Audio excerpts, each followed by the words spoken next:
Bismillahirrahmanirrahim. Assalamualaikum warahmatullahi wabarakatuh. Alhamdulillah. Hari ini 21 Ramadan. Ini lauk anak-anak di sini.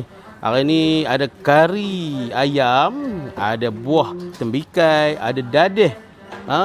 Ni kuih apa ni, Pak? Oi, ni ya kuih special ni, kuih hijau ni, kuih Puteri Ayu ke ni? Wallahu akbar. Insya-Allah nanti kita cari nama dia nama apa. Hari ni ayam saya lagi depa buat ais ni. Hari ni ni ayam special juga. Alhamdulillah. Jadi yang di sini cikgu dah packing dah. Antara lauk-lauk dia yang cikgu satu portion ni, alhamdulillah tu.